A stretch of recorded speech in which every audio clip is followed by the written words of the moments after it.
Kami langsung ke Bang Mustafa Nara, tadi dasar Anda apa mengatakan ketika Taliban menang ada labeling seperti itu, ada yang pro Taliban, ada yang kontra di tanah air ini tergambar dari sosmed, Bang Nara? Ya, jadi begini, sebenarnya kalau di sosial media itu mereka sepertinya tidak pernah berubah lah istilahnya itu. Klaster yang sana itu ya seperti itu, klaster sebelahnya seperti itu, nggak ada yang istilahnya lompat pagar itu nggak ada. Yang mereka benci ISIS selamanya akan benci yang ciri-cirinya seperti itu. Yang mereka suka ISIS akan seperti itu. Ini bukan soal dukung atau tidak, saya hanya melihat gambarannya saja. Tidak pernah ada yang lompat pagar. Jadi mereka nggak akan berubah seperti itu terus. Jadi kalau kemudian ada konflik, menurut saya gini loh, ya konflik ini sebenarnya biasa, namanya juga masa transisi ya, masa transisi biasa.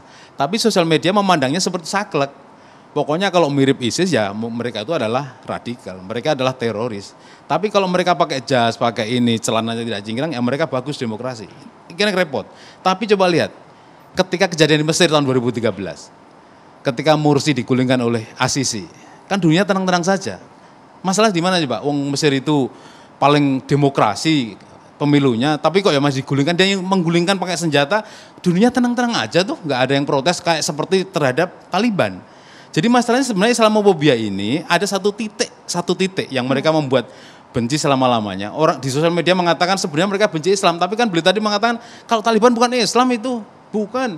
Tetapi mohon maaf sekali, isu-isu yang diangkat ketika mengatakan kekerasan terhadap perempuan oleh Taliban, ya itu memang dekat dengan apa yang diperjuangkan dalam agama Islam. Misalkan perempuan tidak boleh keluar kalau nggak ada mahramnya, misalkan ya. Kemudian perempuan itu harus pakai burqa, nggak baru pakai jilbab. Makanya saya nggak kaget ketika salah satu wartawan Sunday Express itu, namanya Mbak Yvonne Ridley, yang setelah ditahan 10 hari oleh Taliban, justru pulangnya itu masuk Islam, pakai jilbab.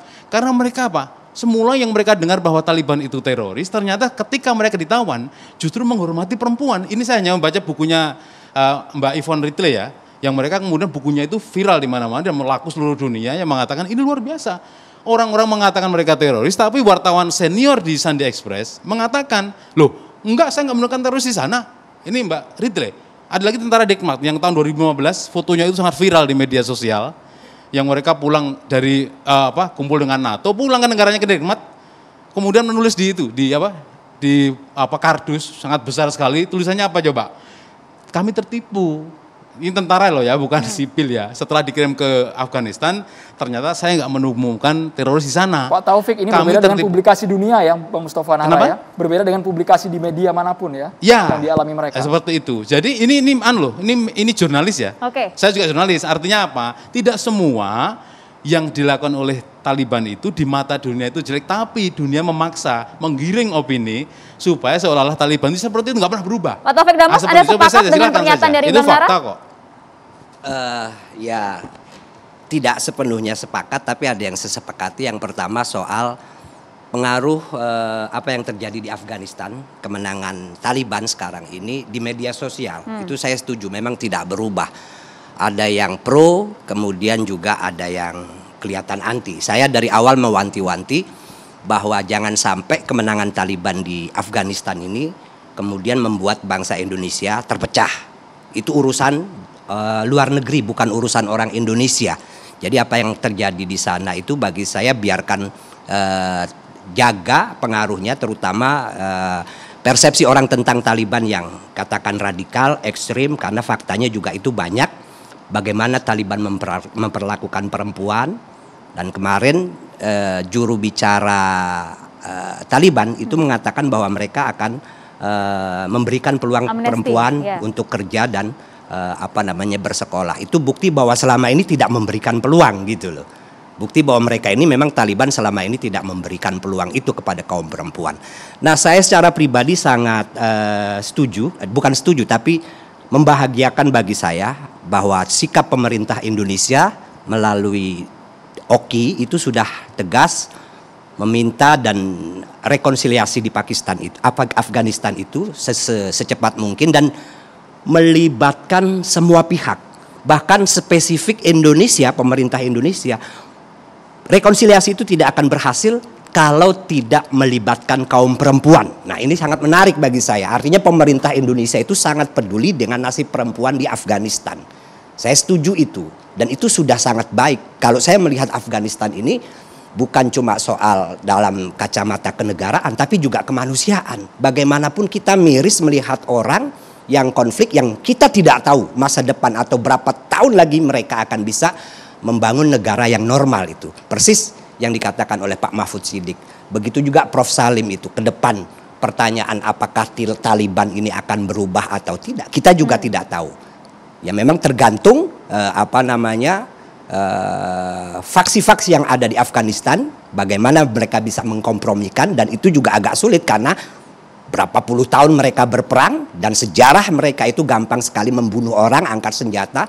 Laporan dari teman yang dulu menjadi jurnalis juga, Karis Tajuddin, itu bagaimana dia itu berhadapan dengan Lord War di sana. Dan di sana itu tingkat pendidikan sangat rendah. Sangat rendah, tingkat pendidikan sangat rendah, sehingga sebetulnya apa yang mereka sebut dengan syariat Islam itu bukan murni mereka ingin memperjuangkan, itu hanya cara mereka memperkuat kekuasaan. Tapi yang bermain tetap uang di sana. Maka orang punya uang bisa bikin milisi-milisi di sana itu. Tapi korelasi antara Taliban dan juga Islamofobia ini, apakah Anda juga sepakat apa yang disampaikan oleh Bang Nara tadi? Saya melihat masyarakat dunia sekarang ini juga tidak negatif ya. Artinya saya melihat masyarakat dunia itu sudah mulai positif, kecuali yang memang tidak terdidik.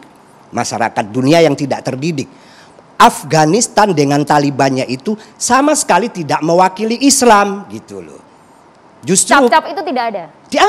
Cap-cap itu tidak ada ya? Iya, masyarakat dunia yang terdidik gitu loh. Sehingga kekhawatiran, ya memang boleh juga kita khawatir sebagai bangsa dengan mayoritas muslim terbesar di dunia. Imbas dari apa yang dilakukan oleh Taliban itu, kemudian labelnya juga kena ke kita. Nanti susah jadinya orang Indonesia yang muslim ini keluar negeri. Pak Taufik, tapi posisinya kalau kita simak ini sebenarnya PBNU juga pernah menjalin, bisa dikatakan mengunjungi ya 8 delegasi Taliban. Nah ini juga menarik, ini sebetulnya bukan Taliban. Ini perwakilan ulama-ulama Afghanistan yang berkunjung ke PBNU, bukan Taliban. Pemerintahan Afghanistan pada saat itu? Ya, bukan pemerintah, tapi ulama-ulama yang ada di Afghanistan berkunjung. Mereka ingin belajar Islam Nusantara. Kok ada negara dengan mayoritas Muslim akur, padahal di dalamnya ini sukunya banyak. Ini sekalian diluruskan juga, jadi Pak Taufik. Jadi informasi ini salah? Artinya? Bukan Taliban itu pengakuan dari orang yang ikut hadir sebagai yang menggaet mereka datang. Jadi memang itu bukan Taliban. Ini di masa pemerintahan Ashraf Ghani di Afghanistan. Iya, Ashraf Ghani masih berkuasa. Dan menariknya di media sosial ini juga dinarasikan PBNU mendukung Taliban gitu loh. Itu nah, kan ini juga yang perlu diluruskan di sini artinya. Iya, nggak ada PBNU jelas. PBNU tidak ada urusannya dengan Taliban. Cara pandang keagamaan Islam Nusantara itu beda sekali dengan Bang Islam Tova, ini ala sempat ramai Taliban. juga, Anda juga komentar juga ini Bang Tova. Mohon maaf, ini kan yang berkunjung sama dengan yang di makan malam di Pak JK kan?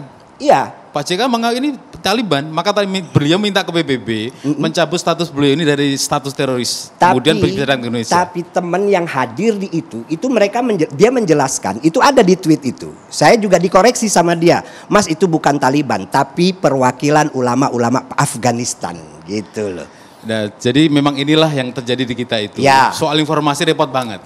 Kita harus percaya pada yang mana. Pak JK itu udah ngaku di koran manapun, saya yakin beliau akan mempertanggungjawabkan apa yang diomongkan. Dan saya tahu Pak JK itu saya dekat dengan Muhammadiyah, saya tahu sekali. Mereka Pak JK ini sangat bertanggung jawab. Sekarang mana yang mau kita percayai? Ini kan Pak JK mengundang makan malam, ya kan? Sekaligus membicarakan perdamaian.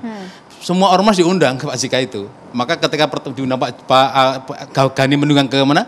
Ke Afghanistan, ormas diajak ke sana pula. Pertemuan di Qatar juga. Jadi semua tahu pertemuan itu. Ada Ghani juga ikut, Taliban juga ikut. Nah, Muhammadiyah ini kan saya telepon ke PP kan, mengatakan kami menawarkan capacity building ya, kepada Afghanistan karena mereka tadi pendidikannya rendah kan. Maka Muhammadiyah menawarkan misalkan pelatihan menjadi pegawai dan seterusnya. Tapi Muhammadiyah tidak juga hanya satu pihak, juga menawarkan kepada Tenggo Taliban supaya dua-duanya sama-sama pinter. Maka yang hadirnya ada Taliban memang sudah diakui Pak JK.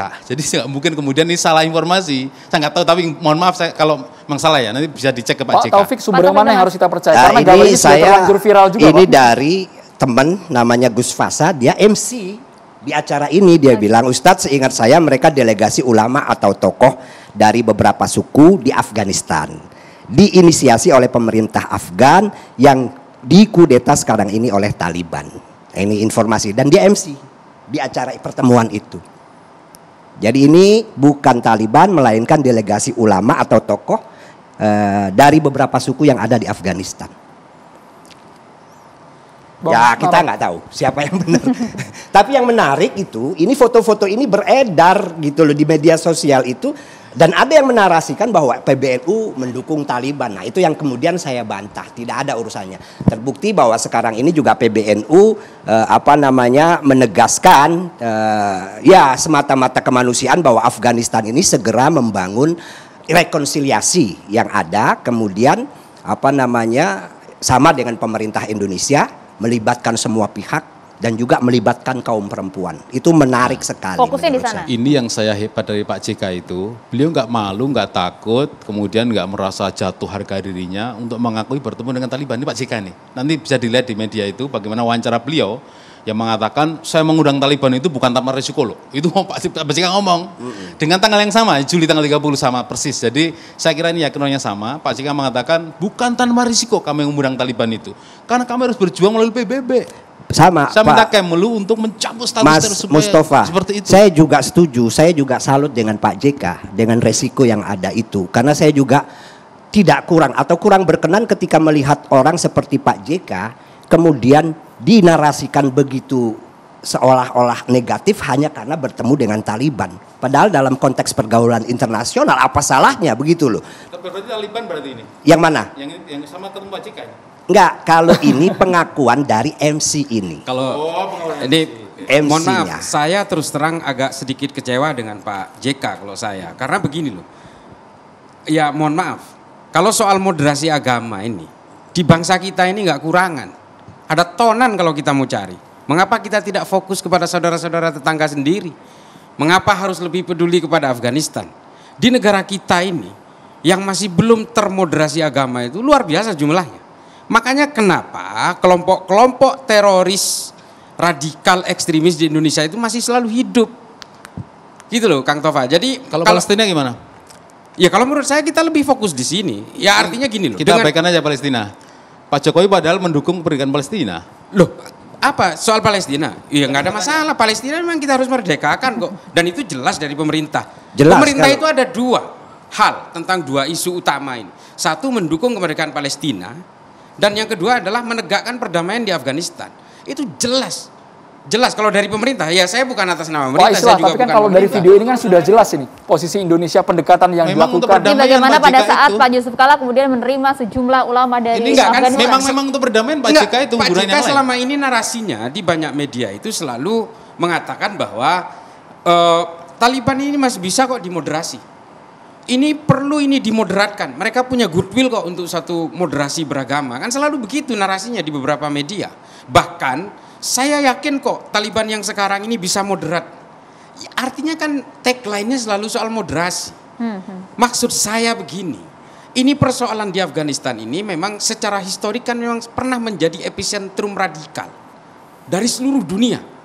Menjadi melting pot. Kita tidak menyalahkan kaum mujahidin yang ingin berjuang mengusir orang-orang yang tidak percaya Tuhan. Ini jelas, memang ini jihad, ladang jihad yang sebenarnya. Tapi setelah itu kan mereka kemudian terlibat dalam konflik sesama muslim, saling bunuh sesama muslim, dan ketika mereka berkuasa melakukan intimidasi terhadap kaum perempuan, ya artinya apa? Proses moderasi di sana itu menurut saya, ini kenapa saya tadi Mas Andrew nanya ke saya ya tentang ini ya, kok Mas Islah pernah bilang jangan pernah remehkan sekecil apapun radikalisme. Kan seperti itu. Ini menurut saya kesalahan orang-orang moderat. Di Afghanistan bukan berarti nggak ada orang moderat. Mereka ada elit kota dan sebagainya, ada orang intelektual, akademisi dan sebagainya. Ketika Afghanistan itu masih kecil di gunung-gunung, di pedesaan-pedesaan, di remote area itu, mereka nggak peduli. Setelah mereka berhasil mendominasi populasi dan mulai merengsek ke kota-kota, menguasai distrik-distrik, mereka kewalahan, nggak bisa melawan. Akhirnya ketakutan aja. Tapi gini Mas Andro, saya memahami Pak JK karena memang beliau sudah mempelajari lama. Kenapa laporan dari Special Inspector General for Afghanistan Reconstruction itu mengatakan memang pemerintahan Afghanistan itu korupsi. Bahkan jenderal-jenderal bintang-bintang 1, 2, 3 itu mereka mengkorupsi uang anggaran untuk keamanan itu demi dia sendiri. Jadi mereka melakukan melaporkan proyek, ada anggaran besar miliaran dolar, Amerika yang membiayai, tapi Amerika juga membiayai, di balik itu membiayai Taliban juga. Tetapi uang yang diterima oleh pemerintah menurut laporan Sigar itu dikorupsi oleh petinggi-petinggi militernya dengan alasan untuk keamanan, tapi uang itu nggak pernah sampai, dipakai sendiri. Itulah yang kemudian Pak JK mengatakan, yuk pemuda-pemuda Afghanistan belajarlah ke Indonesia, belajar cara mengelola tambang, mengelola mineral dan seterusnya. Termasuk tadi yang PP Muhammadiyah tawarkan, capacity building. Yuk belajar cara menjadi pegawai pemerintah seperti apa. Itu yang ditawarkan oleh PP Muhammadiyah melalui Pak Muhyiddin Agar Junaidi. sama-sama pintar tadi. Kita tahan sampai di situ, Bang. Kita lanjutkan usai jeda, saat lagi tetaplah bersama kami di Catatan Demokrasi.